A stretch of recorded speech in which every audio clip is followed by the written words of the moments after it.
Good morning, everybody, and welcome back to the RAS Picks YouTube channel for the first weekly preview live stream of the NFL season. These shows will air every single Wednesday morning, 9 a.m. Pacific, 12 p.m. Eastern Time. Good to have everybody back with me for another season of NFL here on the channel.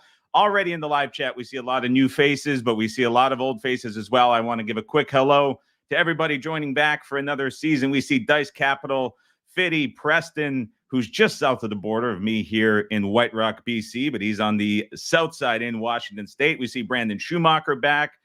Garrett has already made a great bet this week with Colts +3. We'll talk about that and, of course, every other game on the week one card. We'll go through every side. We'll go through every total, and we'll certainly talk a lot about the Colts and Texans coming up. I want to encourage everybody to be more like David Rosansky. He says, good morning. Calendar is blocked off on Wednesdays from now until February. That is a man that is doing it right. Appreciate that very much, David. You've been a longtime listener and follower of the show. Good to have you back in the live chat as well. Birdie's back. Jeff is back as well. Michael from over on the East Coast in Ontario, good to see you back as well. Hopefully you have another great contest season out your way too. Devin Barth is always in the chat.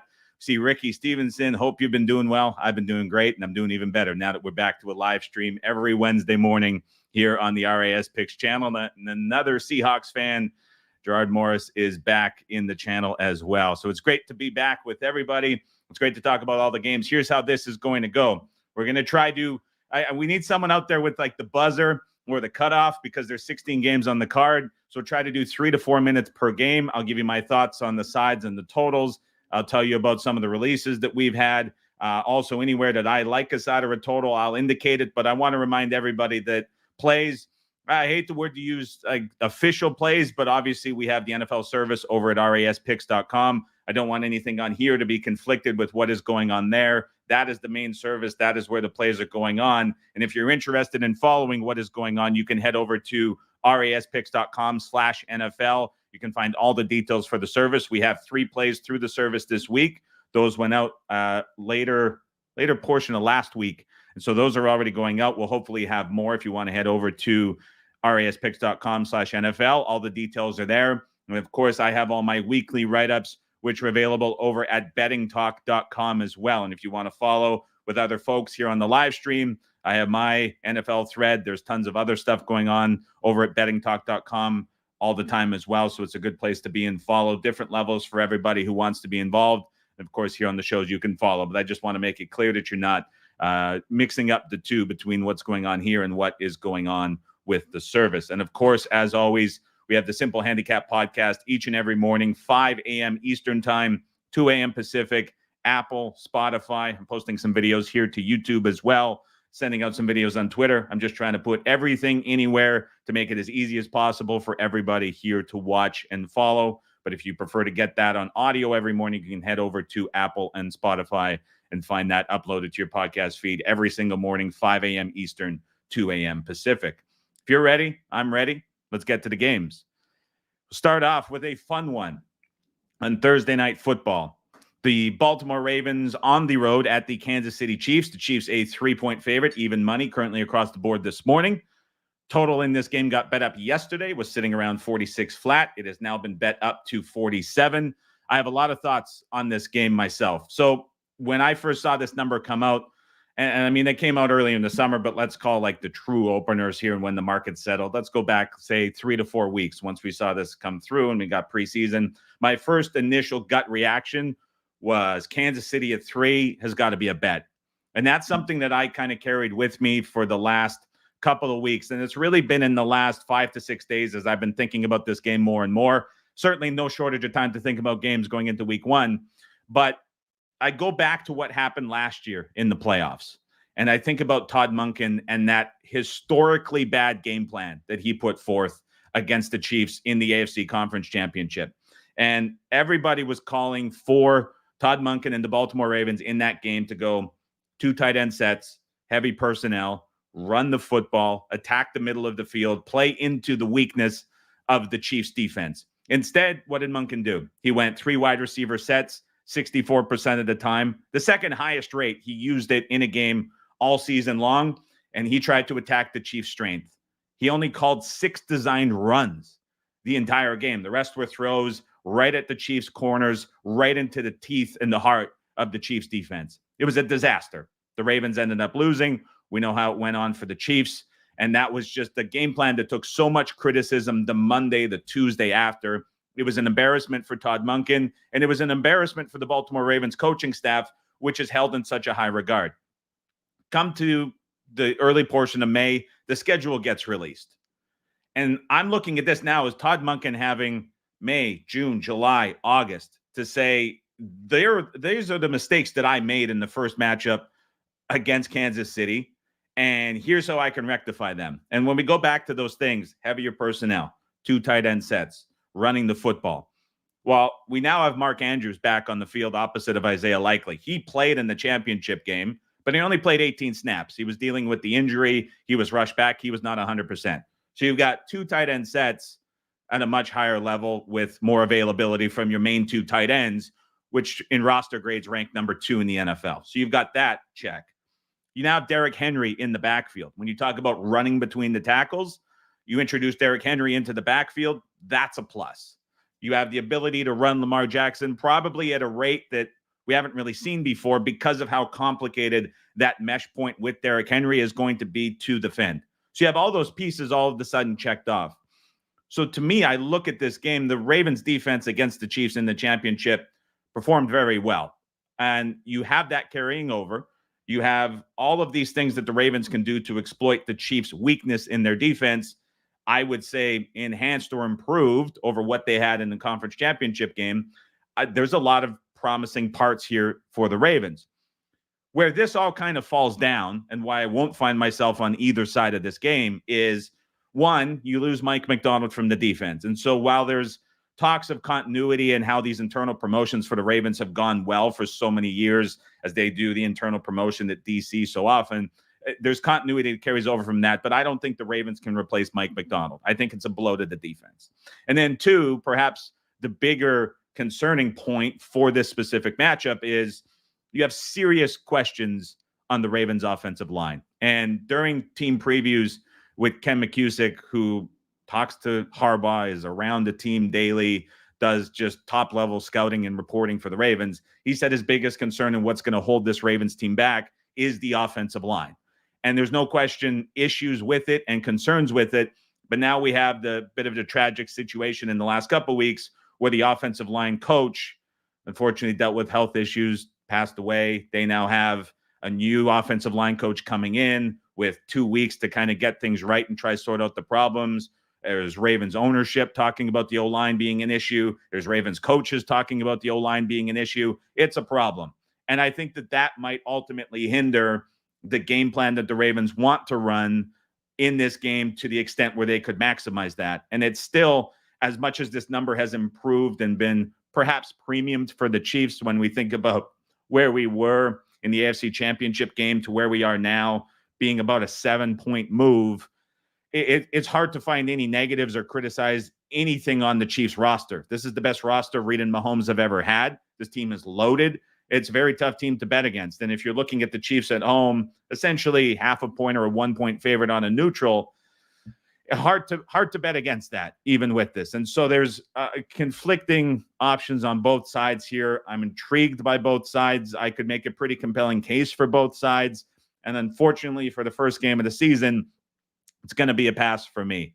I would say my initial lean when the number came out was going to be to the over, just because of the Chiefs' offensive improvements, because of what I could see the Ravens executing game plan-wise. I mean, it can't get worse than what they did in the conference championship game. They're going to write that, and they're going to have some success. And so I could see that being a positive. So I kind of lean towards the over in this, but this game for me, side and total, unfortunately, is going to be a pass. So we don't get to begin Thursday night football to start the season with a wager, but there's just a lot going back and forth in this game. So it's a stay away for me to kick off the NFL season.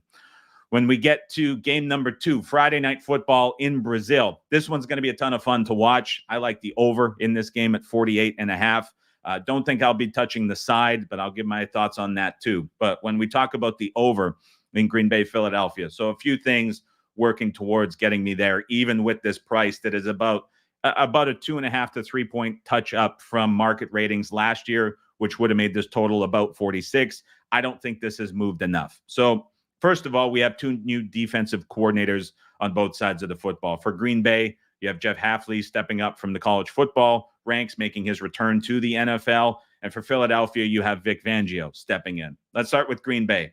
What we're going to get from Jeff Hafley is way more aggression than what the Packers had with Joe Barry. I mean, it's night and day. It's not as significant of a switch as what we might see with the Jags, who we'll talk about in the next game. But this is going to be a big shift for the Packers defense. Way more cover one, way more emphasis on defending the middle of the field, something that Barry just kind of disregarded for his time in Green Bay. And you're going to see a ton more press man coverage outside, where I think all three of these things may be a positive over the long term for the Packers. I think it's going to be an issue in week one against the Eagles, because when you think about what the Eagles do well and where they have excelled in the past, the caveat being about half of the season last year when things went awry, it's really exploiting these matchups. You have A.J. Brown, who's just deadly outside. You have Jalen Hurts, who, if the defense is willing to switch and sit two guys back because they're getting burned on cover one outside, you have Jalen Hurts, who's willing to run the football, but now he has Saquon Barkley as an outlet in the backfield, but can also utilize him in the ground game. You now have Dotson stepping in as a slot wide receiver. And if you think about the weaker DBs for Green Bay, that's Nixon in the slot, who might be forced to cover Dotson, or if they move Smith around, that's a plus matchup for Philadelphia too. So Kellen Moore stepping in as OC is likely to use a lot more no huddle, go a bit more tempo. If you think about Hafley and how he likes to simulate pressure at the line of scrimmage to try to confuse offenses, well, a great way to negate that is if you're kicking up the tempo a little bit and forcing the defense to play to you rather than giving them time to settle with the play clock. And so to me, this is just a big plus matchup everywhere for the Eagles, no matter what the Packers want to do.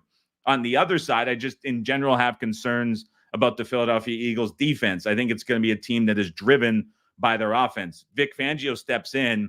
His defensive schemes are notorious for taking time to learn, and he's got a ton of new pieces in the secondary that are really going to be asked to do a lot against the depth that the Packers have at wide receiver that I think is just too tall of an ask for week one. So you have a fourth-round draft pick last year who's going to be starting at corner opposite of a rookie who was drafted in the first round this year. Then you're likely asking the Gene to step in as well. He was a second-rounder this year with the loss of Bradbury at safety, especially if the Packers are going to be spreading this out and utilizing all four of their wide receivers. I mean, if I'm looking at how the Packers want to attack the Eagles, especially with their running back situation, where they really only have one true healthy running back at the moment, and the tight end spot is banged up too, it's going to be a ton of wide receivers on the field. That's really going to stress this Eagles secondary. And with how much Fangio asks and demands of his players in the secondary, getting all these guys, a lot of them who are young, outside of like a guy like Darius Slay or Gardner Johnson, who's going to be starting as well. You have like three vets surrounded by three really young guys with a lot of inexperience. To me, it's just a big ask for the Eagles defense to get that right in week one. And something else that really stands out to me about the Eagles defense is this has been historically a roster unit up front in the front seven, which has been like top 7, top 8 annually. This year's roster rating has them below average for the first time in several years. And so that pass rush is not going to be there to bail out this secondary. And to me, LaFleur, with a whole summer to game plan for this defense, creates quite a bit of a mismatch. And if we want to take it a step further and just talk about defensive coordinators a little bit, there's been 32 new defensive coordinators hired since 2001. That was when the preseason rules changed and went to 3 weeks. So there's 32 of them. Only 7 of the 32 defensive coordinators faced in their debut an offense that would finish the year top 10 in the league for EPA per play. In those 7 games, the average defensive allowance was 31.5 points by those debut defensive coordinators. And so anytime DCs take over a new team and are asked to step up against great offenses, it doesn't happen very often, but typically it's a big advantage for the offense in that situation. And you have that on both sides of the football, because I look at the Eagles and I look at the Packers, and to me, these are kind of no-brainer top 10 offenses projecting out to the end of the year. So it's both DCs stepping up in a big way. I like the over at 48.5. In terms of the side, we saw the Packers take money at 3. I get it. It's a neutral field game in Brazil, but I don't know how to really account for the neutral field pricing wise, or even just thought wise, because when we think about London or Germany, there's kind of a set procedure in place for that, where teams either leave early or they leave late. They have to do a lot of media leading up to the game. They're kind of paraded around. There's some press tours. There's a lot going on with those games. You also have anywhere between a 6 to 8 time hour difference. That's just not the case for this game. It's a 1 hour time zone difference. Both teams traveled today, and so they left this morning. They're arriving late at night. They will not have any practices between now and kickoff. They have a walkthrough tomorrow off-site, and then both teams have a walkthrough on field on Friday. There's not this big press tour. There's not these demands that come with it. It's been the offseason leading up to this for all the logistics to get right and to ship all the gear over. It just, to me, feels like a very different international game that I even like the venue. It's grass, and both of these teams play on grass. And so I just don't find those angles in like you can typically find with the UK and the Germany games. To me, this is probably just going to play like a typical neutral field game with the added excitement of being in Brazil and everything that comes with that. But I don't think it's detrimental to the players. And so that element, to me, maybe is not as big of a factor as if this was a UK or a London game. Could be completely wrong. A lot of unknowns that come with it, obviously, being a first South America game. But that's just how I'm kind of looking at the neutral field. I'm curious in the comments. Please keep the questions coming as we go throughout the show. If you have any thoughts on that, maybe you have something that I missed, but that's just kind of how I'm looking at the neutral field stuff for this game. We'll quickly catch up with some of these questions as well. I see Garrett's mentioning elevation, 765 meters, according to Dice Capital. Quickly multiply 765 by 3.81. You get the feet for those of you watching in the U.S., which is almost the majority of about 90% of you guys are watching from south of the border. And I say that being up here just across the border in Canada. So you can do the conversion on that one to figure out what that's going to look like. Obviously would have an impact on kicking, but I don't know if you're getting if anything, you can maybe look to the Broncos games early season and how defenses kind of tend to struggle in those a little bit. But that's kind of something that's mostly priced in at the moment. All right, let's get to the Sunday games. Again, keep me honest here because we're at 18 minutes. We're trying to do 3 to 4 minutes a game and not keep you here for 2.5 hours. 360 people watching live. Appreciate each and every one of you tuning in. Sunday games, Jags on the road at the Miami Dolphins. This total is 48.5. Miami is a 3.5 point favorite that is currently sitting at even money. This is another game where I look to the over at 48.5. A bit of a conflicting opinion, which how this line has moved. This number got to 50. There was some under money that came into the market yesterday, but it's to me a quite a similar handicap to what I just talked about with two new defensive coordinators stepping in, facing really good offenses. I think this is kind of ratcheted down a little bit just because I don't believe the Jags are going to be a top 10 offense at the end of the season like I do with the Eagles and the Packers. But the Jags, as I kind of hinted at, just a massive, and I can't overstate massive enough defensive change for philosophy, for scheme, for how they want to handle everything that they're doing on offense. They have Ryan Nielsen coming over from Atlanta, and this is going to be a stark change because he is big time cover one, press man coverage outside, wants to be super aggressive with his corners. And that is not at all what the Jags have done over the last couple of seasons. And so there's this emphasis from Jacksonville to be more aggressive, to take more chances, to try get off the field. The problem that I see with it is that it's not quite figured out yet. And again, like defensive coordinators against great offenses have struggled league-wide since the preseason changes because there's just not enough time to implement it. And it's such a big ask to flip things around with these scheme shifts that I do think Jacksonville trying to do what they want the new identity of their defense to be against the Miami Dolphins is just a disaster. I mean, we're talking about Mike LaFleur having an advantage against the Eagles defense with all this time to prep. Let's talk about Mike McDaniel and these weapons that he has. And they're all healthy too. And so, boy, I think this is a really tough spot for the Jags defense introducing this new scheme, which has operated in the preseason under an open depth chart at times where they're trying to like swing guys through different positions and figure it out. I mean, this to me is a really tough matchup. And on the other side, the Dolphins defense I think is going to start the season really weak up front. Their pass rush, introducing a lot of young new guys. I think Chop Robinson has a really big year when you're looking defensive player of the year around 17-1, just because he's going to be asked to do so much immediately from day one. Because the Miami Dolphins last year had 6 players with 5 sacks or more. Starting week 1, this game against Jacksonville, just one of those guys is going to be on the field. The rest of them are either dealing with injuries or are no longer on the roster. And Anthony Weaver stepping in comes from Baltimore. He's not Mike McDonald. There's a lot of Mike MC names going on. He's not Mike McDonald-esque in the terms of how he cranks up simulated pressures and he wants to disguise everything at the line and be super creative. He's a lot more, by the sounds of what he says in the interviews and what we've seen, wants to be a lot more aggressive up front. And I think he's going to be limited in his ability to do that just because the Dolphins are void of so much pass rushing talent up front. Where it gets interesting to me with the Jags offense matched up is I think there's general optimism for the Jags offensive line to improve from last year, but there's also this talk and discussion about the Jags introducing a vertical downfield passing game and putting more emphasis on that rather than, I'm sure there's folks watching this who had Evan Ingram props last year and you would have like 10 targets at the line of scrimmage and have them combined to produce 38 yards. Like, it was just ridiculous how restricted the Jags offense was. All the talk that I have heard from people that work for the team, report for the team that I tried to do previews with, is that this want to push the ball vertically downfield is very real. And so I like the chances of that matched up as good as the Dolphins corners are, especially if I see the Jags needing to chase and play catch up.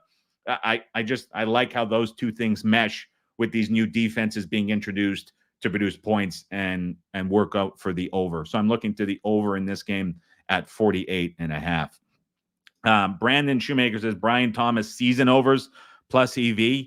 I was doing You Better You Bet with Nick and Femi yesterday, and Nick was adamant about Brian Thomas overs for this game. I want to say he said 42.5. Was it? I don't know if that's true. I haven't looked a lot at like individual props just because they're not really fully up yet. But boy, I mean, if it's that low, that's a pretty tight number for this game where he's going to be a big part of this offense for sure. So keep an eye on that one if you're looking at props. I've got a list of props on the side too that I wrote down that I'll get to as we go through, give you guys some things to think about. Next game up is the Pittsburgh Steelers on the road at the Atlanta Falcons. Falcons laying 3 -20 at home. Total in this game is 42. So we released over 41 earlier this week through the service. That number is now long gone. This was a game, just a couple thoughts on why we went that direction. First of all, relative to market ratings, this was only about a 3-point bump up from what it would have closed last year. And that was probably a number that was a little bit suppressed just because of how the Steelers backed into the end of the year, how the Falcons tried to navigate the Ritter situation. And we're looking at something here that is just night and day. I think with both teams, it's fair. Atlanta last year was 32nd in pass rate over expectation. That won't happen this year. I promise you that. If you take one thing away, it's that the Falcons are going to throw the football a hell of a lot more than what they did last year. I think Atlanta finishes the year top 10 in pass rate over expectation with Zach Robinson stepping in as the offensive coordinator. So that's a big plus for Atlanta and their totals, and just seeing that slight adjustment up was not enough. You add in the fact that you're going from Desmond Ritter to Kirk Cousins, like an automatic upgrade, no question. When we saw him hurt in Minnesota, the Vikings totals dropped about 3.5 points. Their side was adjusted down about 4 points as well. So you're thinking about just the increase in this game from where we released it to what it was market-wise. That bump alone can probably be justified by just Cousins stepping in place of Desmond Ritter, but you add in the pass rate and just how different the offense is going to be. I think that pushes it even further. The Steelers going from Mason Rudolph into Russell Wilson may not sound like an upgrade to most just because of how bad Russ has looked for the last 2 years, but as run heavy as the Steelers want to be, a big part of this offense, according to team previews and people I've spoken with in the team, is taking deep shots off of play action and off of the run game. So there's going to be shots taken with this offense, especially so if you see the Steelers trailing. And I don't think that's fully adjusted for in this number as well. And so these, to me, are two offenses that you have to upgrade. The Steelers, a little bit of an upgrade. The Falcons, certainly a lot of an upgrade. And when we were looking at market numbers versus where this total was, just wasn't fully adjusted up high enough, in my opinion and in our opinion as well. So that was pushing up for the over. And I want to point out one other thing as well in conversation that I had earlier this week. I think a good point that was brought up was perhaps the Falcons want to be conservative with Kirk Cousins coming into his first game off of the injury, playing a good Steelers defensive front. They may not want to have him taking a lot of risks, being in the pocket, risk injury or being hit. My disagreement with that point and not wanting to ease him in is you have a new coaching staff getting a home game, and the importance of this game to Atlanta is significant because on deck, Philadelphia Eagles, Kansas City Chiefs. If Atlanta doesn't push to win this game, they could potentially be a new staff coming in over a very frustrating season, staring at 0-3. I don't think this is a game that Atlanta can approach with a conservative mindset and take it easy. I think this is a game that's incredibly important for Atlanta to get right early in the season. And obviously the Steelers' schedule is very front-loaded with easy games, and it finishes like a mess. I don't think they're taking a step back either. And certainly the preseason mindset shows me that there's a lot of emphasis to get things right early for Pittsburgh too. So I'm looking at this as a scenario where both teams are kind of pushing here, and you have the indoor element too, protecting you from any weather. So this to me is a spot where I think both offenses really try to push in this as well. Sebastian, I have no insight into this whatsoever on the carry split between Robinson and Algier. I would surely hope that Robinson is used to his maximum potential, whether it be in the run game or the pass game, for how dynamic he can be in this offense. But I don't know. I have nothing for you here. That is much more a fantasy question for folks that specialize in that kind of thing. Next game up is the Minnesota Vikings on the road at the New York Giants. Minnesota currently a 1.5-point favorite. Total in this game is 41. Good friend of mine, a pro bettor, bet and released Minnesota a couple weeks ago. He sent it out around a pick'em, I believe was the price. That pushed this number up, and we've held there at 1.5. We saw twos on the board for like 10 minutes before they were taken, and Giants money came back in, but we're now at 1.5 across the board. In this game, unfortunately, I have to disagree with him. I like the Giants in this game plus 1.5. A couple things went into kind of getting me to this decision and how it looks. The big one was yesterday when Brian Daboll announced that he would be taking over play calling duties for New York. I think the Giants are going to be a better team and a better offense with Daboll calling plays. And I think the urgency behind Daboll doing this and making this decision kind of tips the hand of the Giants to how important these early games are in the season to get right, because you really have a coaching staff led by Daboll, he's in the spotlight. There were guys let go. There were guys that were cut and switched. He kept Mike Kafka, but he kind of stripped him of all his duties. Brian Daboll's like, I'm keeping my job. I'm taking on all the duties myself. I want this to be on me to justify whether or not I stay. And I think he's doing it in turn, too, to protect any decisions that might be made against him and kind of put this offensive prowess that he established his reputation by to get this job in the first place solely on his shoulders. So I think that's a great thing for a Giants offense. I think the Daniel Jones hate is in a lot of ways justified. I'm not going to stand here and be a Daniel Jones defender, but a point that I've tried to make for the last 2 weeks is that preseason performance going into Houston looks like a performance of any quarterback that's going to be going into Houston to play that defense. That was the Texans' dress rehearsal, game week, full prep, all the starters on the field, and it was Jones' first action since returning from injury. That was a brutal spot. And everybody's pointing to the interception and that clip and that video. What they're not pointing to were some of the great throws that Jones made to Neighbors, to Hyatt. Like, that was a performance that when you read what the reporters that were at the game were talking about for the Giants was they were impressed with how the offensive line held up. They were impressed with the weapons and some of the plays that they made. It was, again, not something super popular to talk about if you're covering the team, singling out the quarterback and the mistake that he made. It's what everybody else wants to talk about because it gets clicks. But I'm not looking at that as a big negative because it was such a difficult spot. We're going to see quarterbacks all year go into Houston and look just as bad as Daniel Jones did. And so I'm looking at this Giants offense with an offensive line potentially taking a step forward. You have a great weapon in Neighbors added from the draft, who's been labeled as everything for this offense in the offseason. And you now have Daboll, the better play caller of the two options for the Giants, taking over play calling duties. I think it's a plus for the Giants offense. Now, Minnesota is a team that I like quite a bit for the full season outlook. However, what I find very interesting when I look at this is Sam Darnold is now the starting quarterback for the Vikings. It was news that we all anticipated to happen all offseason. This was never McCarthy's job. So I don't think there's a change in ratings that you can justify for the Vikings because of it. But now with Sam Darnold starting, new defensive coordinator for the New York Giants steps in. And what's interesting is when you look at the Giants defense specifically, loaded up front, with a great defensive line, great interior defensive line. They've got pass rushers added in. Shane Bowen comes over from the Tennessee Titans. And when you look at Sam Darnold's performances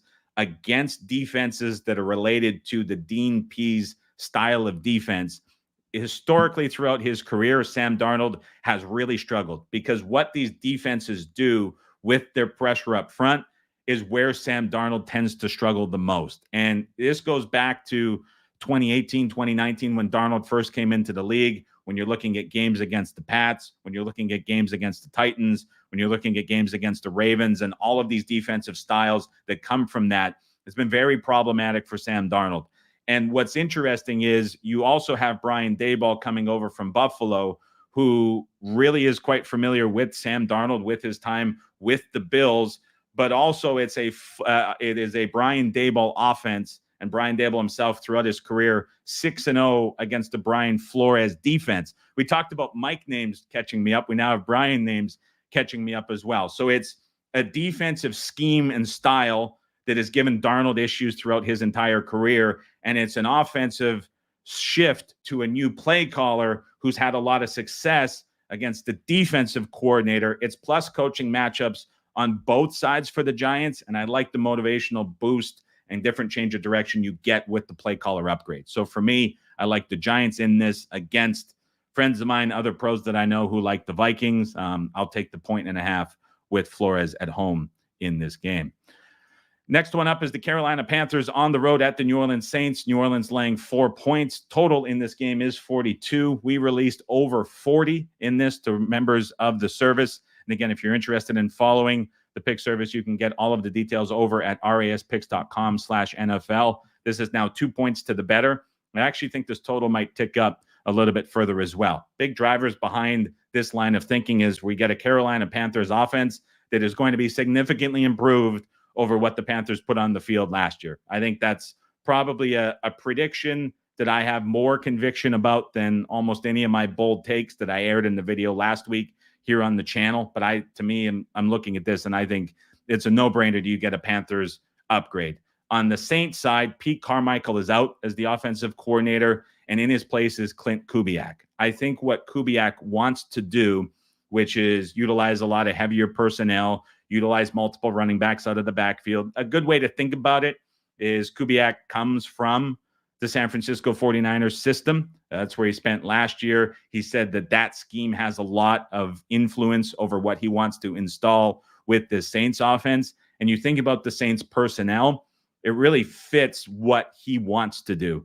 The one question mark with the Saints offense is the offensive line, but the Panthers defensive line took such a blow in the offseason, losing key pieces. I think that matchup kind of offsets a little bit. And this is a positive to where the Saints are going to have success running the football. If they play from heavier personnel, that's a positive matchup against the Panthers defense. And on the other side, you have a Panthers offense that I think is just being incredibly misrated in the market and is too low relative to what they can be. So there's good offensive notes on both sides of the ball for this on offense.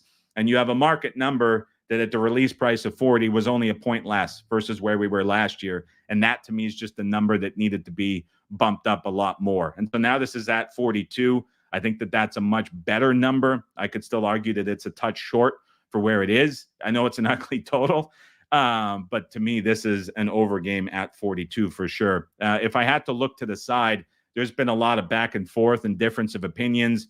seen releases and bets from pros at 3.5 and 4 on the Saints. Soon as it gets to 4.5 or 5, it's coming back the other way. At 4, I would side with the Carolina Panthers getting the points. Like them as an underdog in this spot. Divisional underdogs in week 1 have performed really well over the last decade. It's just a spot where there's a lot of familiarity, a lot of time to prep. Like the spot here for the new staff for Carolina to have success and stay within that number. I don't think the Saints are going to ever be an explosive offense. They're going to operate slowly, going to be a bit more methodical. You're not getting a lot of explosive plays downfield. They really want to run the football a lot. And to me, it's just not a team that is built to cover margin and win by margin. And so laying 4 here at home in the division against the Panthers, an offense I'm high on, I think is just too big of a price. So Panthers getting the points would be my position on the side in that one. But I like the total here, obviously, with the release going out earlier in the week. Let's talk about a couple comments that are coming into the chat as well. Lots of them coming in. Appreciate everybody for stopping by. Do you like New York Giants as a teaser leg pair with Cincinnati? I would rather.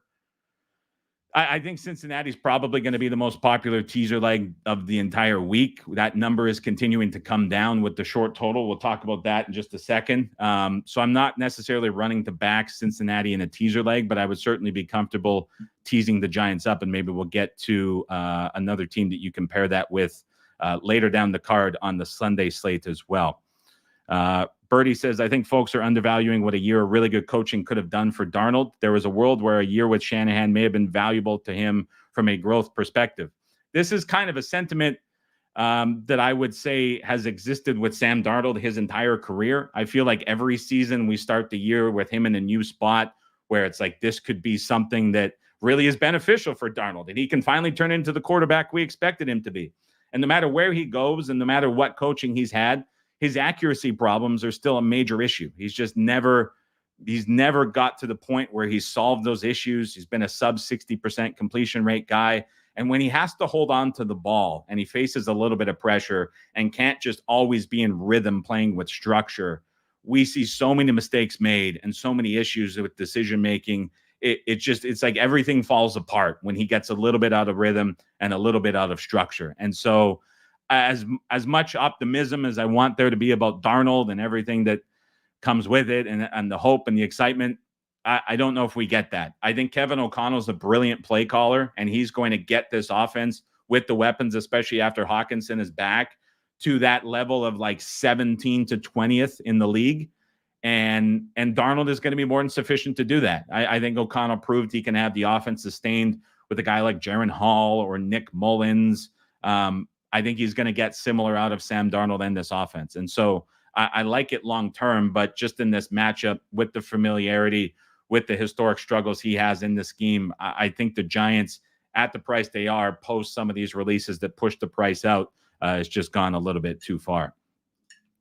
Next game up that we have is the New England Patriots on the road at the Cincinnati Bengals. VSiN was nice enough to send me a mug I'm supposed to use and drink out of. And again, I was hoping that someone would remind me. We were talking last year in streams. I go for like an hour and 20, wouldn't take a sip of anything. I would get to the end of the show. I'd get up and walk to the kitchen and the voice would be dead and I'd be in trouble. And I got the podcast to do in 5-6 hours and ended up sounding terrible. So I'm trying to balance it this year. We'll see how it goes. But if you guys want to point out and hit the buzzer when it goes too long, would appreciate it too. So Pats at Bengals. Lowest rated team in the NFL is New England by a mile. Cincinnati, obviously highly rated. This is a game when we're just looking at market ratings from where we were last year. Bengals were 6.5 point favorites on the market, but that was obviously with Browning playing the majority of the season with the Burrow injury and all the issues that the Bengals offense suffered from. So you're getting a big bump up for the Bengals. And I could see a case being made here when you're looking at this number, especially after the money that came in yesterday on New England. And you're saying at 8 or even some 7.5 that are showing the Bengals are too short. We just mentioned this is going to be an incredibly popular teaser leg for everybody this week, teasing the Bengals down. My perhaps hesitancy with doing any of that or getting involved is obviously we don't know what we're getting from Jamar Chase yet. Is he going to be on the field? Hasn't been in practice. We don't know what that is going to look like. And I think with the wide receiver changes that you have and the offensive change with Dan Pitcher taking over, some of the things that he is trying to do, I saw a Bengals team that wanted to be really aggressive in the preseason, get guys playing time, and they showed it week 1. It was the first time Burrow had got involved. It was the first time Burrow's had a healthy preseason. It's the first time Burrow's had an uninterrupted camp. To me, how this team has now progressed in the last 2 to 3 weeks, I think is a big negative for Cincinnati, especially so if Chase is not going to be out there on the field on Sunday, which would just be difficult to comprehend. So you're kind of handcuffed with anything you want to do with Cincinnati until you figure out that Chase news. Because if he is out, this number is going to creep down a little bit further and get to a 7, just because the way that New England plays is going to be viewed as, I think, just from a math perspective, when you're getting that many points with such a short total, kind of an intriguing matchup for some guys looking at it, especially at a price like 8. And so I would wait and see. You're kind of speculating. It's a hard thing to guess on just because how the Bengals historically have handled this. But to me, there's just a lot of changes on offense at wide receiver, especially so if Chase is out, that I worry about the Bengals offense a little bit in this. I also worry about the Bengals interior defensive line. They lost DJ Reader, who is their best run stopper. The Bengals are going to get beat up by any team that can run the football all season long. It's going to be an issue that they really have to figure out how to coach and game plan around. And so when I look at the Pats, they offensively, they're going to be incredibly limited with anything that they want to do. And it doesn't matter if Brissett is starting. It doesn't matter if May is starting. There's this pass catching group for New England just lacks so many weapons. The identity of this team is that they're going to want to run the football and then when needed, set up play action shots to try attack deep downfield. But I actually think in this matchup, they're going to be able to run the football on this Bengals defensive line. They're going to be able to lean on Stevenson. And I think they're going to have relative success doing it. And so to me, this is not a game, especially with the way the number is trending, not knowing the status of Chase and how this is going to look. It's not a game that I want to run in and just immediately tease down the Bengals or side with the Bengals. In no way could I advocate for taking the Pats. But to me, the side in this one is a complete stay away. I know everybody's going to be looking at Cincinnati for Survivor. I like another Survivor game we'll talk about in a few minutes. I don't know if I'd be looking at that as well, and I'd really be looking to play off of the Bengals in Survivor if you can. Biggest point spread on the board. I get it. It's an easy decision to make, but I'm not trying to hint that the Bengals are going to lose this game outright. I have far more worries than I think the general sentiment is around Cincinnati in this game. When we look at the total, we released under 42 on the service. It is now down to 40.5. And if Chase is out, I think this number will tick down a little bit further. But again, we were just kind of looking at that as a Pats offense that did nothing in the preseason. I mean, New England played starters. New England was legitimately trying to win preseason games. They were trying to get the offense right. And they faced third and fourth string backups for the Panthers, third and fourth string backups for the Eagles, third and fourth string backups for the Commanders.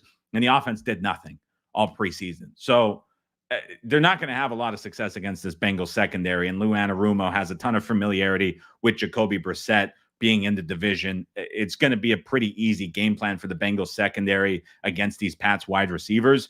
But New England is going to have that outlet of being able to run the football against this Bengals defensive line. So run heavy for New England with a lackluster offense.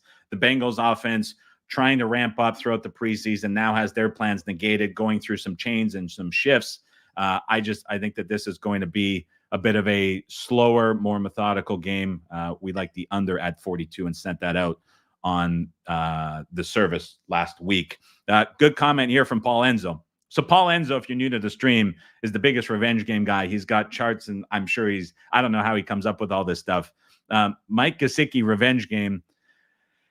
I think Mike Gesicki anytime touchdown score is kind of interesting. I was looking earlier. I found like 3-1. There were some places that had him up to 4-1. It was weird. All OTAs and camp and preseason, like Bengals reporters were just raving about the connection that Mike Gesicki has with Joe Burrow. And it was something that just consistently stood out from Bengals practices with reporters. Burrow loves Gesicki, and the way that they're introducing their offense, they're kind of going to this 11.5 personnel scheme that Buffalo introduced. And so Gesicki's kind of that guy that Burrow, I think, is going to target in the same way that Allen likes to target a Kincaid in the Bills scheme. And so it's actually kind of an interesting bet. So I think Paul brings these up as like interesting facts and jokes, but I think Gesicki has a pretty good spot in this. So, I'm with you on the Gesicki sentiment in this game. We'll have to see what his yardage opens at, but anytime touchdown around 3 to 1, 3.5 to 1 is pretty damn good. Tennessee Titans on the road at the Chicago Bears. Bears laying 4 points at home. Total in this game 44.5 for Tennessee. So this number is premiumed to the absolute max for Chicago. When we think about how big of a change this is, how big of a shift it is, market last year would have made this game 1.5. We're now out to Chicago -4 on the other side of 3. Their win total was juiced to the hills. I mean, everybody and anybody wants to bet on Chicago. Sportsbooks see it. This number is beefed up in a big way. So this is a large number for Chicago to lay. There is no doubt about it that the offense for the Bears is going to be improved. It is going to be dramatically different. We saw all preseason Matt Eberflus at head coach was pushing effort, was pushing intensity. This is a head coach that is now kind of representing Harbaugh of years past with the intensity in preseason, trying to play into week 1 to make a statement early. You add Caleb Williams into this mix. If they can find a way to keep Williams in structure and rely on his accuracy when he's in the pocket as a pure passer, this is going to be a very good offense with Keenan Allen, DJ Moore, and Rome Odunze. I really like a lot of things about the Chicago Bears. And so a lot of this bump is justified for Chicago when we're talking about a pure price perspective. However, when we're sitting at 4, and we saw yesterday money come in on Tennessee at 4.5, this is too big of a price for Chicago to be laying. I like the Titans here getting 4 points. And when we're talking about scheme changes for Chicago, you obviously have to mention the scheme changes for Tennessee. You're having a Titans offense that is going from a run-first offense, relying on one running back to carry the offense out of the backfield, to now this spread-out dynamic attack. They want it to be a lot more pass-heavy. We're going to see a significant spike in pass rate over expectation. Will Levis impressed me in preseason in his time with the starters. We saw several scoring drives. Everything that the Titans did in the preseason, now being led by Brian Callahan, looked good, and it looked better than I would have expected it to be. And so, again, if this was a Bears team laying this number at home against a team that kind of slowly went through the preseason and was kind of methodically ramping up, I'd maybe think about things a little bit differently. But to me, this is a game where there's been just as much emphasis from Tennessee the last 2 months to get things right as there has been for Chicago. And now I'm looking at two teams that shouldn't be rated this far apart. I think it's too big of a number for Chicago. It's too big of a price. I like the Titans here getting 4 points. And the thing that obviously would be an added bonus, we don't know about DeAndre Hopkins yet and his status. That's finalized. If he's out there and able to go, which I would say is more doubtful than it is probable, but that would be kind of an added bonus to this number as well. And so I like Tennessee here getting 4 points. And I certainly think if you're looking at this game, you're sort of restricted a little bit by some of the weather issues that you're looking at in this game. When it comes to the forecast, you're seeing a chance of rain. There's always a chance of wind in Chicago too. If that subsides, which I think it will, and we get a relatively clear forecast and the wind looks like it's going to be earlier rather than later, you're looking at a game here where the total at 44.5, even though it's bet up, I don't think has been bet up enough. This would probably be a better total at 45.5, in my opinion. So Titans here getting the points. Brandon, I don't know how this comment came up, but now that it's here, let's answer it. Total gets down to 39 with Chase out. I think we see 39.5 if he is ruled out. Yes. Next game up is the Arizona Cardinals on the road at the Buffalo Bills. Bills laying 6.5 minus 115. Total in this game is 48. We saw Bills money come into the market yesterday. And quite frankly, they're going to get whatever they want on offense all game long. Buffalo is going to be able to do everything that they want to do. And what Buffalo wants to do this season, which is going to be very different, is run inside the tackles.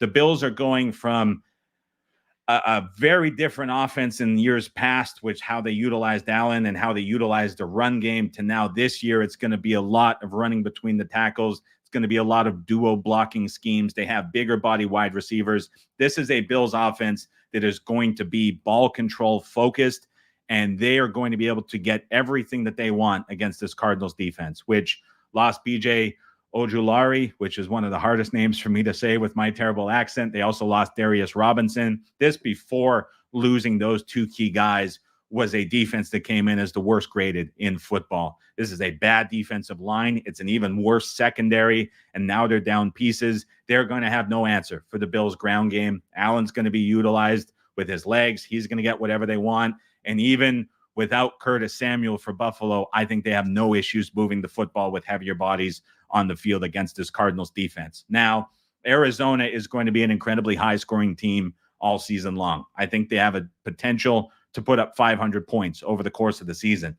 When the Cardinals are put into chase mode, I think they're going to be deadly because they have great wide receivers. They have great bodies, size-wise, that they're going to be able to utilize in different personnel formations with McBride. I thought Wilson last year looked awesome as well. So you have just awesome weapons along with James Conner. This is a huge physical Cardinals team up front. When the Cardinals are able to control games, they're going to be a very run-focused team that wants to run the football a ton. But in a game like this, where they get flipped around and will inevitably be trailing, you're going to see them open up this passing attack that I think is going to be very dynamic. The problem with both the side and the total in this game, which makes me a little bit hesitant, is market-wise last year, this was Bills laying 11.5 points. So all of these upgrades that come with the Cardinals are more than being priced in at this point. And you could argue that it's maybe not enough, but I have a Bills team that is going through an offensive shift to controlling the football, running a lot, keeping it between the tackles against the defensive front that is going to have no answer for that. So the Bills are going to score. They're going to get their points, but the Bills can also sit on a lead. And then you have a Cardinals team that's going to be great from chase scenarios that's going to be able to play catch up. And so as much as I want to look at this and say, this number's gone too far, I want to lay the Bills, I'm not really trusting the Bills to cover this big of a number against a team that's going to be good at chasing a deficit and picking up points as Arizona will be. So I'm kind of stuck in between on the side. When I look at the total, I want to make a case and argue for the over because I'm looking at a Cardinals offense that's going to be much better this year than they were last year. And this total at 48 is only a point higher than what this market would have made the number last year. So you're only getting a small, minimal 1-point bump. But my problem is what Buffalo wants to do on offense is not conducive to the over. And what Arizona wants to do on defense, which you would want to exploit for the over, is only going to be conducive for the over if the Bills are ahead and leading and sitting on the football. So it doesn't quite match up. And if you get a scenario where the Cardinals are leading in this game, well, they're going to be incredibly efficient at running the football too. So it's just, to me, it's a total that's priced right as much as I want to advocate for the over. And it's a side that's priced right as much as I want to advocate for the Bills being the side in this game. I'm stuck in between. So this game is a pass for me, both side and total. But I think that the Arizona Cardinals are going to be an awesome team to look at all season in play, especially when they're trailing. And the Bills are just going to be able to run the football in a way that we haven't seen them in years past as well. So this game is a pass and a stay away from me. Next game up is the Houston Texans on the road at the Indianapolis Colts. Texans laying 3 points, even money. Total in this game is 48.5. I like the Colts +3. I also like the Colts on the money line to pull the upset in this game. I think Shane Steichen with Richardson and Taylor on the field are going to be able to get a lot running the football against this Texans defense. In team previews that I did covering the Houston Texans, an interesting thing that was brought up speaking with people who cover the team is that the run defense for Houston is viewed by DeMeco Ryans as the one spot of weakness on this Houston Texans team. And what was interesting was commentary I heard from a reporter where when she was asking Ryans about the run defense in press conferences and about the run defense one-on-one on the side, he got extremely defensive about it. And there was a big preview that was written up in one of the Texans forums about how that was a sentiment that was shared by others as well. And so as great as the talent is for the Texans in the pass rush, and as great as the talent is for the Texans in the secondary, we've got a very weak middle. And if we're thinking about where the Colts with Shane Steichen and Richardson and Taylor, who only played on the field last year for a few snaps before the injury happened, Steichen has this incredibly dynamic attacking ground game that I think is perfect to exploit the big weakness of the Texans in the middle of this defensive line. When I look at this point spread, last year market numbers would have made the Colts a 1.5 favorite. We're now all the way out to Texans -3 with the Texans on the road in Indy. Those market numbers are neutral numbers. This is a big time boost up for Houston. And like I like the Texans. I like the roster. They're loaded. I get it. But like, at what point is this more than priced in? I think arguably now this is a point or two more than priced in for the roster upgrades that the Texans had. And I think about the game in week 18, the win and you're in scenario for Houston and Indy. Indy's driving down the field. It's a 4th and 2 drop pass by a backup running back thrown by Gardner Minshew away from the Colts winning that game and getting to the playoffs and keeping Houston out of it. I think the Colts are going to be very competitive. I think they can win this game at home. I like the 3 points with Indy in this game, as they're going to have a ton of success running the football on these Texans defensive line. So I like Indy here catching the 3 at home. Next game up is the Las Vegas Raiders on the road at the Los Angeles Chargers. Chargers in this game laying 3 points, total 40.5. This total has been being bet down. Side has been being bet down as well for the Raiders. So this is a very conflicting game from a handicapping perspective, because when you're looking at just roster versus roster, the only place that the Chargers are better on roster versus roster is at quarterback with Justin Herbert versus Gardner Minshew. Like, duh, that's an obvious thing to say. But I don't know if this line is factoring in just how much better the Raiders roster is at every other positional group. I mean, the Chargers as a team are just incredibly void of talent everywhere but quarterback. And I don't know why there's this glowing optimism that this team is going to get it right. I can speculate that a lot of people buy into Harbaugh coming in as the head coach, because everywhere Harbaugh has gone, he's had a ton of success. Like, I get it, but I would argue that he's never had less talent on a team, nor has Greg Roman had less talent on an offense anywhere in their entire career. Everywhere that Greg Roman has gone, he's inherited an offense that was trending up and was playing opposite an elite defense on the other side.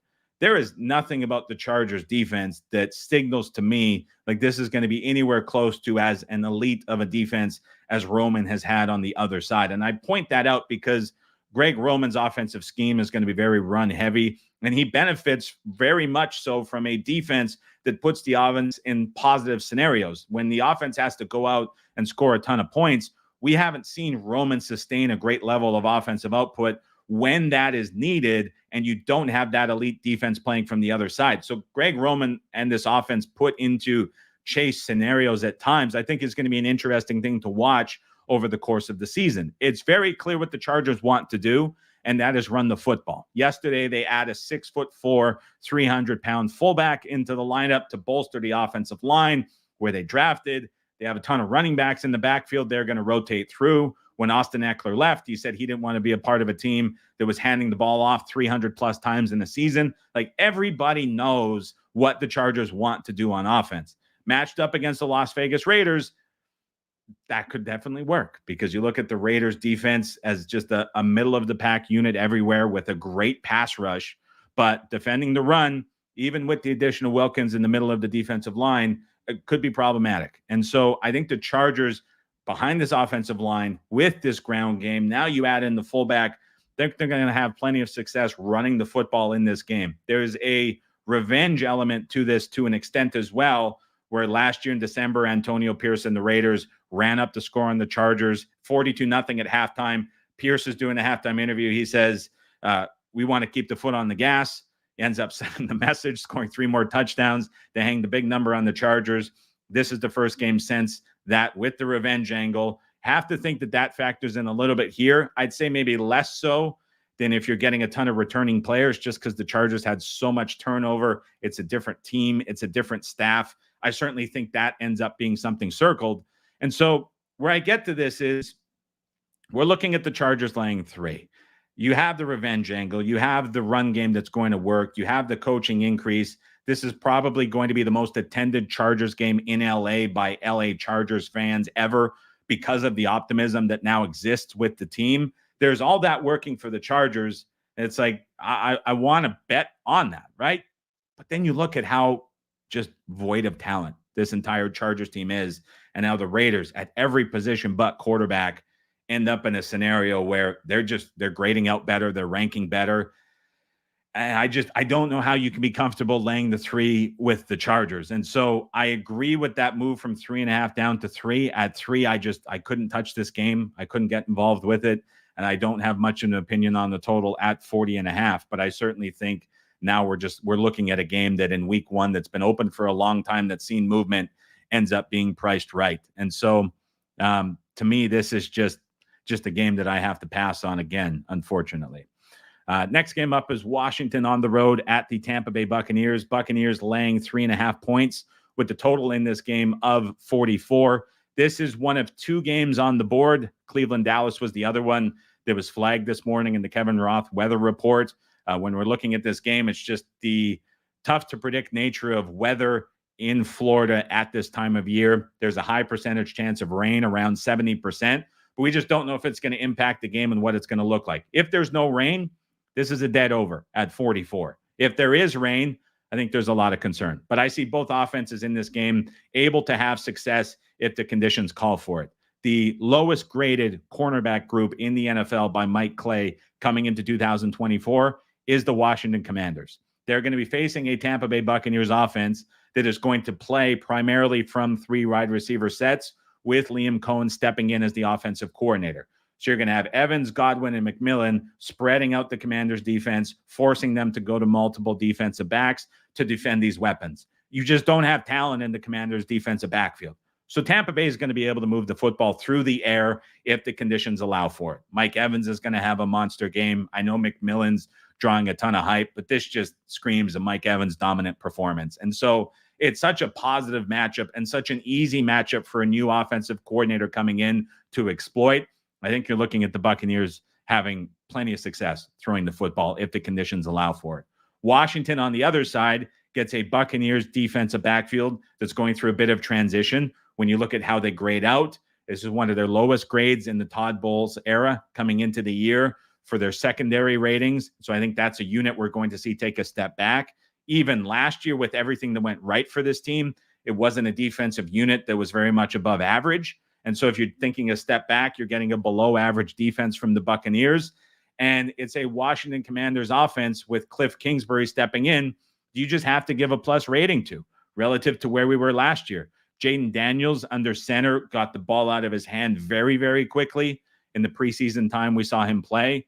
His average time to throw was 1.75 seconds. So if you're thinking about Todd Bowles and the blitz and the pressure he wants to bring, Jaden Daniels has proven so far that he can get the ball out of his hands very quickly in this Kingsbury offense. And we think about what Cliff has done historically, spreading guys out, very quick passing game. That goes a long way to neutralize the blitz. And so to me, the Commanders are a team that are going to stay at that same high pace of play that they were last year. They're just going to be much more efficient at doing so. And in this matchup, I think it's a pretty good one for the Commanders to find success throwing the football too. So I see Washington doing well on offense, the Buccaneers doing well on offense. I'm seeing a short total. It's going to be limited by the rain potential until we get closer to Sunday. So if you're looking at this now and you're agreeing, you're saying, yeah, that makes sense. Don't run and bet it now. Perhaps wait and see this, because we are seeing the line start to tick down a little bit. When we're looking at market numbers from last year, this was a total that would have been made 42. So even at 44, it's a 2-point bump. I don't believe that that is enough price-wise. I think it should be higher. And again, similar to Tennessee, Chicago, I think this is a total that should be on the other side of 45. So keep an eye on the weather. That factors into the total here quite a bit. From the side, I have no opinion on the 3.5. I would be inclined to look to Washington if this were to get to 4, but nothing for me on the side in this game. I much prefer looking at the total in this game too. Gerard Morris says, I live in Tampa. We get crazy thunderstorms every evening around 4:30 to 6 most nights for the last week. Humidity is crazy all day. It's unpredictable. Gerard, I thought you were in. Why in the world, Gerard, are you a Seahawks fan if you're living all the way down in Tampa Bay? That's good to know as well. Michael comes in with the Roth weather update. Washington and Tampa Bay, typical sea breeze, storm chances in Florida. There will be storms around, but we won't be able to pinpoint whether they are over the stadium or not until kickoff. So it's just a big gamble and how you look at it. Elite says, time to take a drink. Good quality Visa mug from the folks that follow the money, Mitch and Paulie. So I appreciate that from their side very much to get it. Thank you for the reminder to take it. We got a few more games to go. 4 more games and go in total. Next game up, Denver Broncos on the road at the Seattle Seahawks. Seahawks laying 6 points. Total in this game is 42. This, when I'm looking at Survivor, would be the side that I would prefer to play if you're debating on a way to play off of Cincinnati. I think the Seattle Seahawks set up very well in this game against the Denver Broncos. I like everything about Seattle coming into the season. I like Mike Macdonald a ton. I think everybody does. When you look at how well respected he is as a defensive coordinator, now taking over as head coach, and the level of effort he has employed all preseason, what he got out of his players during preseason games, it's just a big positive for the Seahawks defense. Now, to be fair, they couldn't be much worse than they were last year. They finished 30th in EPA per play. The effort wasn't there. This is a different scenario. You're going to get all the effort. You're going to get a lot more physicality. You're going to get this advanced scheme. It's a big plus for the Seahawks on defense. They are facing a rookie quarterback in Bo Nix coming in to play in Lumen to make his debut in the NFL. And the problem I see with this is the Broncos want to be a very run-heavy first team. They want to go run, run, pass, run, run, pass, run, run, pass. It's how the team is built. They spent a ton. There goes the voice.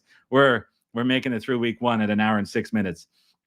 They spend a ton on the offensive line. They're all run blocking first offensive linemen too that are better against the run than they are against the pass. Everything that Sean Payton wants to do with this line, with the stable of running backs, with some of the guys he let go at the receiver position or did not add, just signals the clear identity of Denver is running the football as much as possible. The interior of the Seattle defensive line is one of the best graded units in the NFL. So not only is it a rookie quarterback in this environment against this Mike Macdonald defense and against this secondary, which is a mess to begin with as a matchup. I think back to Stroud making his debut last season in week 1 against the Ravens, how much he struggled. I mean, this is a brutal spot. Not only is it that from the QB spot, but the run game for Denver isn't going to be there against the Seattle defensive line. To me, that's a big issue. And I think we see this Seattle defense have a big game against this Broncos offense. And then offensively, I think Geno Smith is very underrated coming into the season too. Tyler Lockett is going to be healthy and playing this game. There was some doubt that he would be out there. He is going to be on the field. But yeah, DK Metcalf and Jackson Smith and Jigba. And you look at this trio of wide receivers around Geno Smith, who even last year when he was taking a lot of criticism was very efficient with the deep ball, matched up against this Denver Broncos defense, which is a unit outside of linebacker that's really taken a step back up front and in the secondary. You have to look to Geno to have a big game here as well. And the Seahawks, when they have a lead, have a dual running back system that's going to be able to sit on the lead as well. So I like Seattle in this spot. Numbers-wise, when you're looking at 6, this is like the absolute peak. A lot of what I just said is being priced into the number. When you look at market ratings, would have made this game 3.5.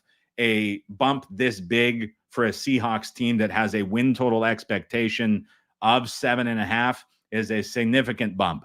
So we're at the absolute peak here for what you could ever consider laying with the Seattle Seahawks. If this were to get to 7, which I think is a big ask, I would certainly expect Broncos money to come in. So at this price, it's not a super appealing bet, but I would much rather side with Seattle than I would Denver in this game. But in terms of where I like the game and where I would rate it, this is certainly lower at current prices that are available. If you're looking again, though, at Survivor, I think I'm looking at Seattle on this week as well. So that's how I'm looking at it too. Gerard said he put a little bit of McDonald Coach of the Year and Murphy for Defensive Rookie of the Year. I think both of those look pretty good as well. Any opinion on Kenneth Walker over 16.5 rush attempts?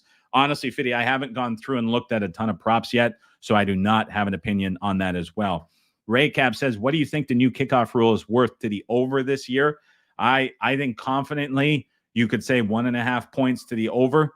I think as we see teams show more and are willing to perhaps get more talented skill position players returning kicks from a run game perspective, like we're seeing perhaps the Rams do with Corum and Williams, now punt and kick returner respectively. Perhaps we get to where offenses are using offensive linemen in kickoffs to treat it like a more traditional run play. There's a lot of evolution that this could take, but I think confidently as a floor, it's a bump of 1.5 points.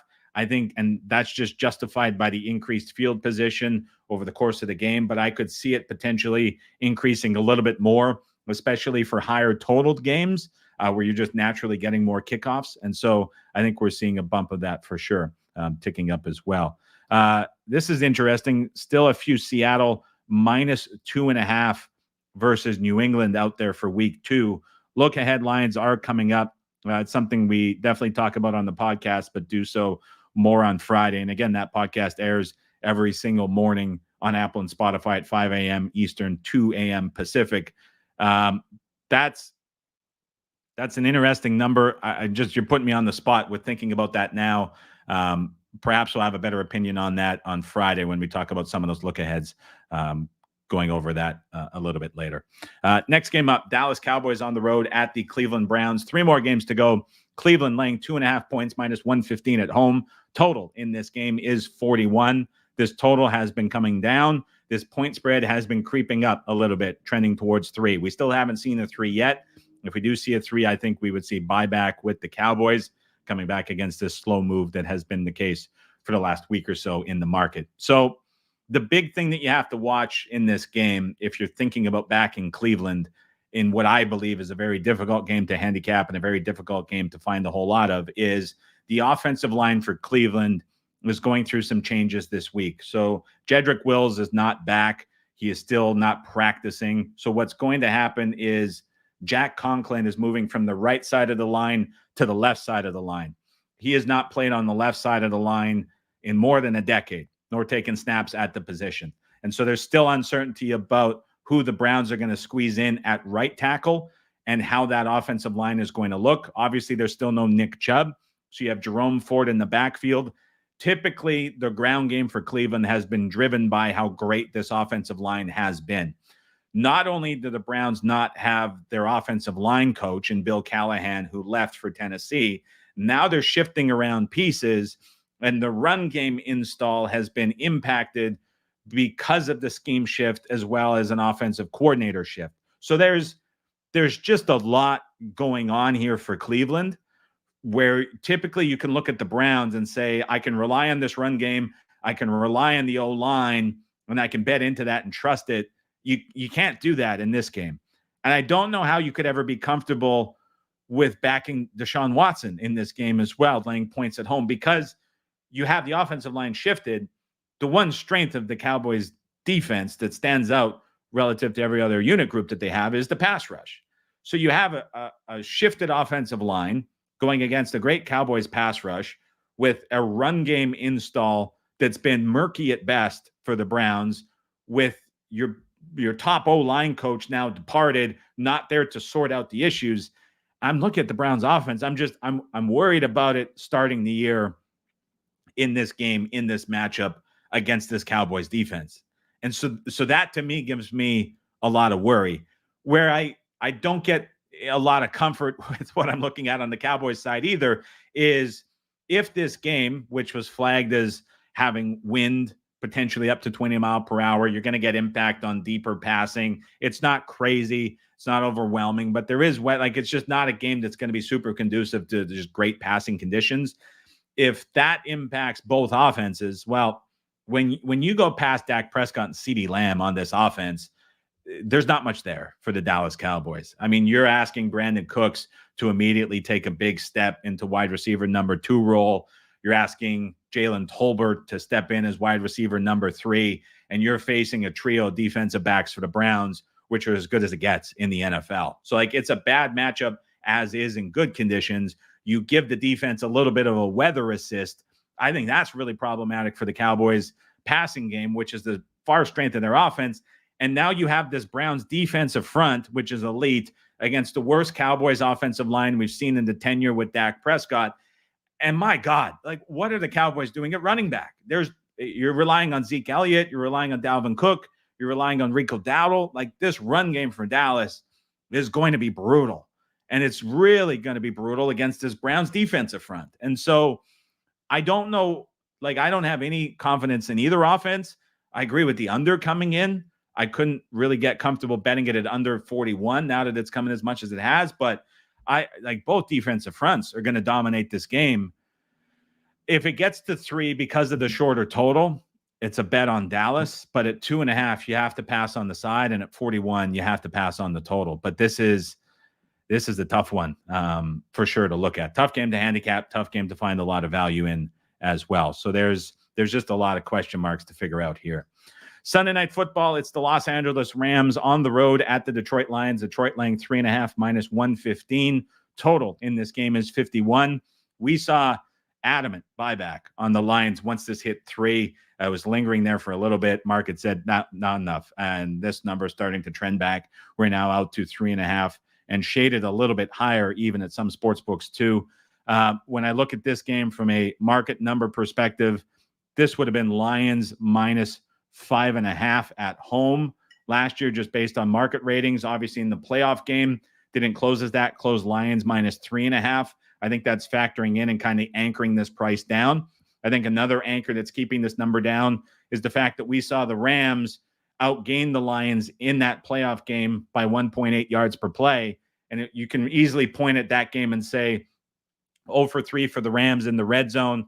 A lot of fluky things inside the Lions 20 on offense when they were running plays that just kept them out. That was a game that the Rams very well should have won, and the Lions were probably a bit fortunate to win in that scenario. We're at essentially the exact same market as we were in that playoff game. And what I can't ignore and I can't get around is the Lions offensive line is the best in the NFL. You now have news that Jahmyr Gibbs is going to be healthy and good to go. So you have a healthy stable of running backs, healthy offensive line. You're playing at home and you're facing a Lions defensive line that is going to be without Aaron Donald. And I don't know how we can be at the same price point we were in that playoff game when you don't have a player like Aaron Donald out there. And whether this is getting back to the same price, negating his injury, because this was a game that perhaps was viewed as being less because of what we saw in the yards per play metrics from the playoff game, because of the flukiness in the red zone, because of how that game looked, and that just offset it and got it back to the same number. I don't know if that's something that I can necessarily agree with. So at 3.5, I have to look towards the Lions just because I think up front, Detroit is going to be able to run the football. We have no idea what the Rams defensive line is going to look like without Donald, but I think it's an impact that ripples through all 3 levels of the defense. And I don't believe that is fully priced in to the Rams number yet. I think that impact of losing a guy like Donald is more than it cannot be overstated enough is where I want to go with that. And I don't think it's priced in enough yet. And so when I look at where we were market wise for the Lions and how they kept everything, kept Ben Johnson, kept a great offensive line, there's now emergence, whether it's Jameson Williams finally emerging as wide receiver number 2, there's so much positive here that I like, that I think that's just a benefit that's not priced in. And on the other side of this matchup, the Lions cornerback room has the potential to be a lot better. With rookies they added, it was a priority all offseason, whether it was Brad Holmes in the draft, whether it was what we were hearing from Aaron Glenn, who's great at developing the position. Both of those guys specialize in developing defensive backs and really value the position. I like what the Lions are going to get out of that group over the course of the season.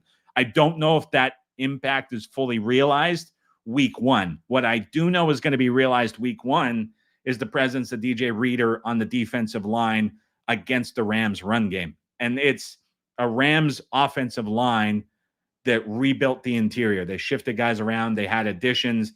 I've said it a few times. It's 1,000 pounds a man in the interior, the offensive line for the Rams.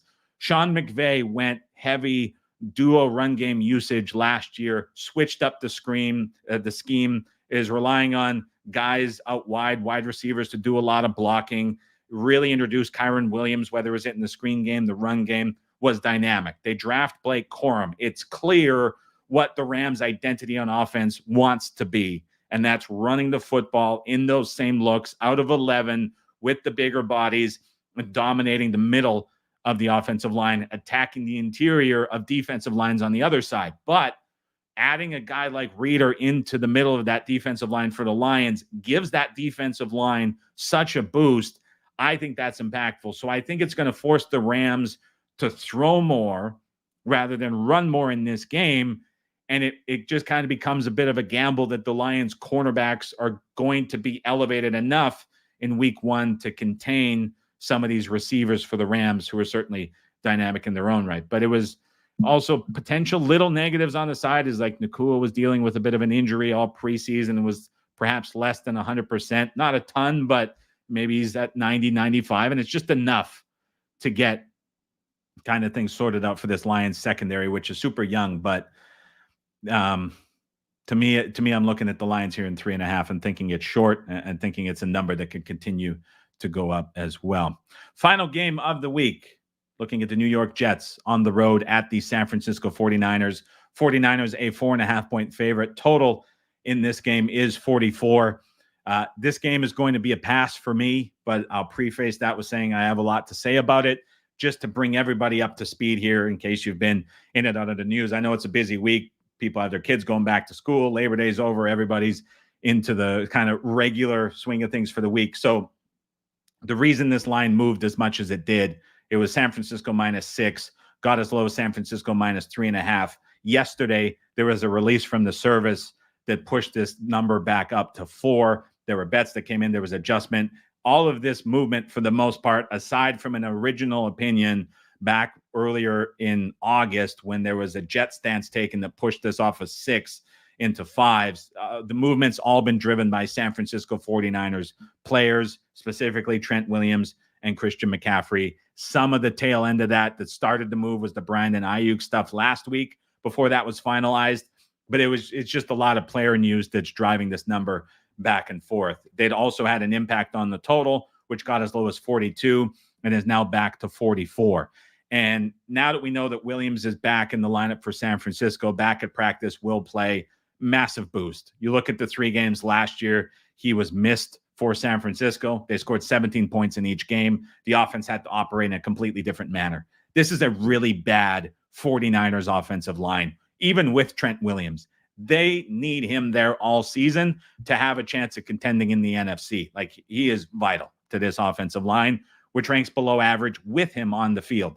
What we saw from offensive line starters without Williams against the Raiders in the preseason, against Raiders backups, was Las Vegas just living in the backfield and giving Brock Purdy all kinds of trouble. And so I think even with Williams on the offensive line, the other 4 guys against this Jets defensive front are going to struggle. And it's going to be a very tough matchup for the Niners up front. I think that the Jets defense up front is loaded again. And there's such a deficiency of talent on this Niners offensive line that they continuously have to disguise against, that it's problematic. So even with Williams there, I still think there's issues for the Niners up front. Then we're looking kind of beyond that to the run game, which the Jets just concede nothing in. This is going to be much more about Brock Purdy and his ability to have success in the pass game than it is the Niners leaning on McCaffrey to carry this on the ground, because the 49ers are going to have to find a way to throw on this Jets secondary. And the one potential point of relief is that the Jets outside edge pass rush has taken a blow, because at this point I have to think we're not seeing Reddick for this game. Maybe it's a miracle and it switches and I'm wrong, but you now no longer have Huff. You're not going to have Reddick, who is there to be the replacement. If the 49ers can use their heavier personnel packages, can use guys in the backfield, multiple running backs, to negate the interior pressure that the Jets will inevitably be able to generate, Purdy's going to have enough time to pick and choose spots in the pass game downfield against this Jets secondary. So there's a path here to where the Niners can set Brock Purdy up for success and have it work, just because of that edge rush deficiency for the Jets. On the other side for New York, this is a team that absolutely, without question, wants to run the football. I think people have it wrong just in general previews I see, whether it's all focused on Aaron Rodgers and what he can do in the passing game. The Jets' identity, without question, is a run-first team. They want to lean on Breece Hall. They want to lean on drafts or backs that they drafted. They go 3 deep in the backfield. This is a team that wants to run the football and run it as much as they can. I think back to the 49ers in the playoffs. Where did they struggle most? It was defending the run. I mean, Green Bay embarrassed them. Detroit embarrassed them. This is a team that really struggles to defend the run. And even with the defensive coordinator change, I don't see enough there with any shifts that they made to signal that this is a team that's going to immediately be better defending the run. And so to me, the Jets are going to be able to do what they want on offense. And without likely Hufanga on the field, it's perhaps a game where Aaron Rodgers not only has success with Garrett Wilson, but can find other guys over the middle as well. I cannot kind of get comfortable with the over, although that's where I'm leaning with this, with the 49ers offensive upgrades and the Jets likely success they have against the 49ers defense now that it is at 44. I just can't quite get there because of how run heavy the Jets want to be and how that can just inevitably slow down games. And I'm just so worried about the 49ers offensive line after what I saw in preseason that although I think Purdy can find success throwing the football, I do think this offensive line is going to struggle, and the 49ers are going to have to be a lot more condensed than they typically are to defend that. And so as I say all of that, I want to get to the over, but I can't get there at 44. I think that's kind of the way it goes. I do think we see interest from other bettors in the 49ers, whether it be first half or first quarter, betting into that uncertainty that comes with the Jets offense and what is it going to look like with Rodgers, and knowing they want to be run heavy and run first and more conservative. I think that's probably how that sets up and what we might see from the market now before kickoff. But yeah, this is similar to the Cowboys and Browns game. It's a really tough game to look at and bet and be comfortable with after it's adjusted just with a lot of question marks. So another game that I'm passing on here with the board on both the side or the total. But if I had to be put on the spot at current, I would much rather probably look towards the total than anything else. So that is how I look at the entirety of the week one card. If you guys have any more questions before we send you off on your way, please get them into the chat. I'm going to try catch up with some of these questions. Katie says, take a sip and let's go. Okay, I will. An hour 26 uninterrupted off the top of your mind for an entire week one card is pretty significant too. So I'm glad the voice was able to hold up and make it through it. A couple just prop notes that I had when I was looking at it as David Rosansky brings it up. So I mentioned Mike Gesicki anytime touchdown at 3-1. I think Hayden Hurst anytime touchdown at 4-1 for the Chargers is really interesting against the middle of that Raiders defense. Hurst was praised quite a bit by Chargers offensive staff, Justin Herbert as well. And I'm going way off the radar with this one, but tight ends in the red zone, run heavy scheme, heavier personnel. He's praised for his blocking, going to be on the field. I think that's a nice long shot. Taysom Hill, anytime TD at 2-1, another longer shot that you can look at.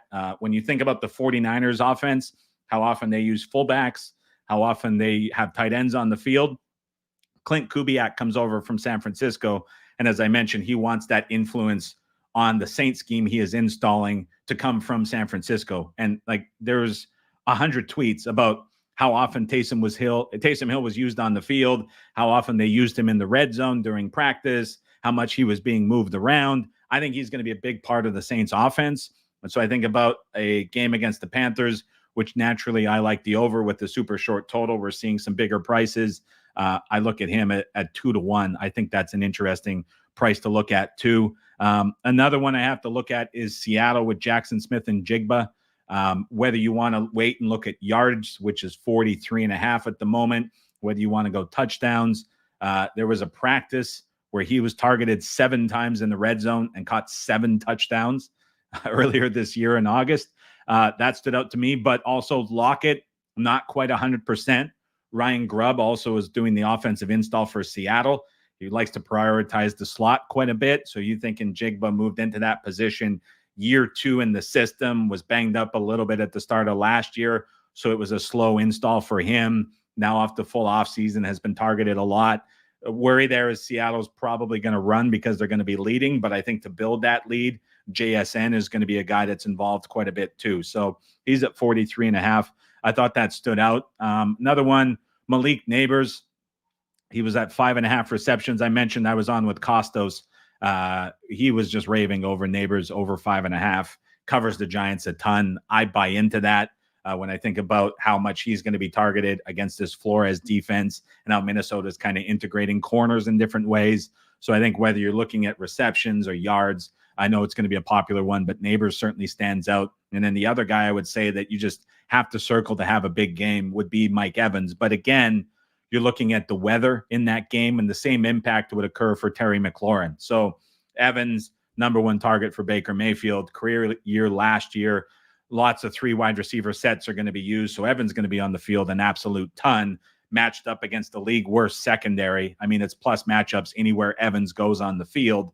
And on the other side, Terry McLaurin, now without Curtis Samuel, now without Dotson around him, is clearly far and away the number one wide receiver for the Washington Commanders. They get a Tampa Bay defense that has now no real stand-in answer immediately for Carlton Davis, who is their number one corner, especially in man coverage. So if McLaurin now benefits from Jaden Daniels coming in as the QB, he's now going to be spotlighted by Cliff Kingsbury. He's had nothing but praise for how the offensive install has gone so far and his role in the offense, which is rare because Terry McLaurin's typically more of a negative guy or just doesn't say anything at all. He's now put in this role where he's talking about it. So you have to be excited about that. So you look at Evans and McLaurin, say both of those guys are going to have a big game. The problem is you have this weather forecast looming over the game that I think could put a damper on it quite a bit too. So I would look at that and say those two guys, weather dependent, would certainly be very interesting. Question here from Changing 500. Good to have you back for another show as well. As we're looking at teaser legs, what was the teaser leg with the New York Giants? I would tease the Green Bay Packers up above 7.5. So I would put the Giants with the Packers as that teaser of the week for me. So that would be it. Appreciate Prepper Soul. What a name that is. What a logo that is. My goodness. Violent. Must be a Raiders fan. Prepper Soul, A++ show. I like it. Gerard Morris says he loves it. Nino says thank you. Bertie says great job. Carlos says nice to have you back. Great show. I'm with you. It's great to be back and great to be back with each and every one of you. I hope the hour and a half was worthwhile. Hope you got something to take away from it. Hope you got some bets and some insight to utilize as well. Lot to talk about, a lot to look at, a lot to be excited about. Appreciate everybody for stopping by. Hope you have a fantastic weekend. Have a great week one. Enjoy Thursday night, Friday night, and all the games on Sunday. I'll be back with reactions after Thursday and Friday here on the YouTube channel. So if you haven't subscribed yet, the button is down below. Leave a thumbs up if you enjoyed the show and the podcast as well. We'll have reaction videos for a lot of the big games all season long here on the YouTube channel. And again, if you want more picks, you want to follow the releases and bet with us, head over to raspicks.com. If you want to continue the conversation, bettingtalk.com is where I spend my days now throughout the football season. So thank you, everybody, for stopping by. We'll chat to you on the reaction videos and the next live stream, of course, next Wednesday at 9 a.m. Pacific time.